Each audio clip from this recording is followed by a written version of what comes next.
ஓம் சக்தி.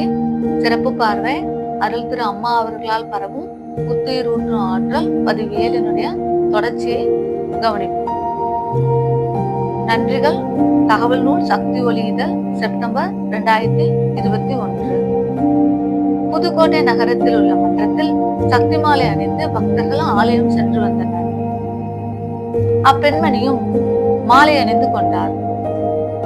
விரதம் இருக்கும் நாட்களில் மாலை அணிந்தவர்கள் வழிபாடு செய்யும் போது குரு போற்றி படித்த பிறகுதான் அன்னையின் மந்திரங்களை படிக்க வேண்டும் என்று மன்றத்தில் எடுத்து கூறினார்கள். அதனை அப்பெண்மணி ஏற்கவில்லை.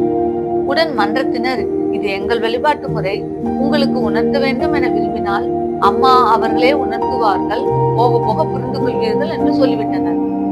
அன்று ஆலயத்திற்கு செல்ல வேண்டிய பயண நாள்.